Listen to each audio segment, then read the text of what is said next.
సిద్దిపేట జిల్లా హుస్నాబాద్లో కాంగ్రెస్ పార్టీ ఆధ్వర్యంలో జై బాపు జై భీమ్ జై సంవిధాన్ పాదయాత్ర చేపట్టారు. భారత రాజ్యాంగాన్ని పరిరక్షించాలనే సంకల్పంతో అఖిల భారత కాంగ్రెస్ పార్టీ పిలుపు మేరకు దేశవ్యాప్తంగా జై బాపు జై భీమ్ జై సంవిధాన్ కార్యక్రమాన్ని చేపట్టినట్లు కాంగ్రెస్ పార్టీ నాయకులు తెలిపారు. కేంద్రంలోని బీజేపీ ప్రభుత్వం భారత రాజ్యాంగాన్ని అవమానపరుస్తూ రాజ్యాంగాన్ని మార్చే ప్రయత్నం చేస్తుందని ఆరోపించారు.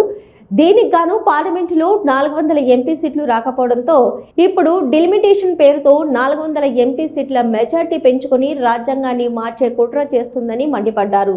డిలిమిటేషన్ను దేశంలో వ్యతిరేకించిన మొదటి రాష్ట్రం తెలంగాణ రాష్ట్రమన్నారు. డాక్టర్ బిఆర్ అంబేద్కర్ రచించిన రాజ్యాంగం అన్ని మతాలు కులాల వారికి సమ ప్రాధాన్యత ఇస్తుందని, కానీ నేడు కేంద్రంలోని బీజేపీ ప్రభుత్వం మతతత్వ రాజకీయాలు చేస్తూ మతాలు కులాల మధ్య చిచ్చు పెడుతుందన్నారు. ఈ కార్యక్రమంలో నియోజకవర్గ అబ్జర్వర్ సూర్యవర్మ, జిల్లా గ్రంథాలయం చైర్మన్ కేడం లింగమూర్తి, కాంగ్రెస్ పార్టీ మాజీ కౌన్సిలర్ చిత్తారి పద్మ, రవీందర్, కోమటి స్వర్ణలత, సత్యనారాయణ, భుక్య సరోజన, వల్లభరాజు, పున్న సతీలావణ్య, మార్కెట్ కమిటీ డైరెక్టర్లు, కాంగ్రెస్ కార్యకర్తలు తదితరులు పాల్గొన్నారు. ముఖ్యంగా జై బాపు జై భీమ్ జై సంవిధాన్.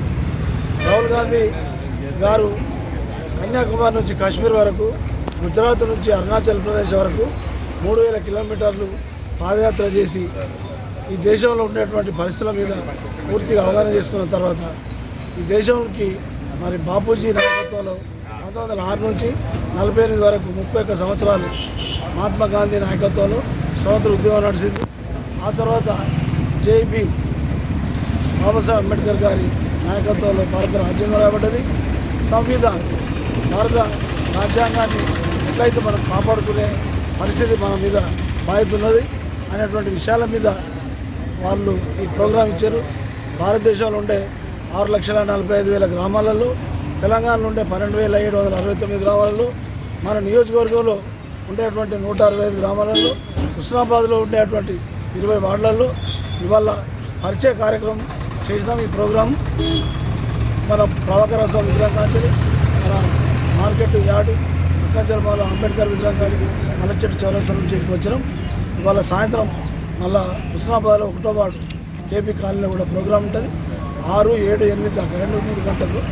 తర్వాత ప్రతిరోజు ఏమేమి ప్రోగ్రాం ఎట్లుంటుంది అనేది మేము పనిచేస్తున్నటువంటి ప్రభాకర్ అన్న గారు, బీజేపీ అనేటువంటి పార్టీ అధికారం వచ్చిన తర్వాత భారత రాజ్యాంగాన్ని దాన్ని కూలదూస్తామంటారు. బాపూజీని చంపిన వ్యక్తి దగ్గర సమాధి కాడికి పోయి ముక్తా ఉన్నారు. అంబేద్కరిజాన్ని గొప్పవాడు అంబేద్కర్ అని మనకు చెప్తారు.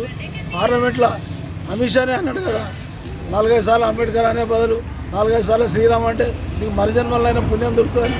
అంటే వాళ్ళ కడుపులో ఎంత విషం ఉన్నది, ఎంత వ్యతిరేకత ఉన్నది అనే విషయాలు చెప్పినట్టు బయటపడుతున్నాయి. ఇవన్నీ మనం కాపాడుకోవాలి. స్వాతంత్రం వచ్చినాక 60-70 ఏళ్లకు ఈ పరిస్థితులు భారతదేశంలో రావడం చాలా దురదృష్టకరం. ఇవన్నిటినీ అధిగమించాలి. మనం ఏ దేవుళ్ళకు ఏ మతాలకు వ్యతిరేకం కాదు, కానీ భారత రాజ్యాంగాన్ని కాపాడుకోవాలి. బాబాసాహెబ్ అంబేద్కర్ ఇచ్చినటువంటి రైట్స్ను హక్కులను కాపాడుకోవాలి.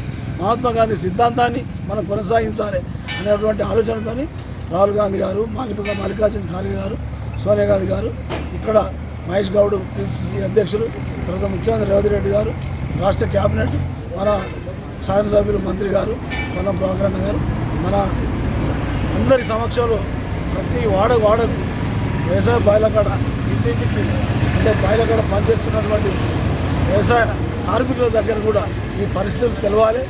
తెలిసి ప్రతి భారతీయుడు మన దేశం గురించి ఆలోచించాలి అనేటువంటి విషయాల మీద ఈ ప్రోగ్రాం తీసుకున్నారు. కాబట్టి దేశ పరిస్థితుల మీద ప్రజల ప్రోగ్రాం తెలియజేస్తూ అనబేరి నుండి మన జరిగే పరిస్థితి ఏంటిది అనేది, మత విధానాన్ని ఎట్లా బీజేపీ వాళ్ళు తీసుకొస్తున్నారో ఆ విధానాన్ని తరిమి కొట్టడానికి మనం కూడా తెల్లాలేస్తే దేవుణ్ణి మొక్కుతున్నాం, శ్రీరాముని మొక్కుతున్నాం, శివుణ్ణి మొక్కుతున్నాం, వెంకటేశ్వర స్వామిని మొక్కుతున్నాం, అందరం మొక్కుతున్నాం. కానీ ఒక మత పేరు మీద ఒక రాజకీయంలో ఒక ఓటు అడుక్కున్న బీజేపీని తరిమి కొట్టాలి అనే ఆకాశం కోసం ఇవాళ మన సెంటర్ గవర్నమెంట్ అయిన ఖర్గే గారు, సోనియా గాంధీ, రాహుల్ గాంధీ, ప్రియాంక గాంధీ గారు మన రేవంత్ రెడ్డి పిలుపు మేరకు, వాళ్ళ పిలుపు మేరకు మన తెలంగాణ ప్రభుత్వంలోనే ఇవాటి నుండి ఈ ప్రోగ్రాం జరగడం జరిగింది.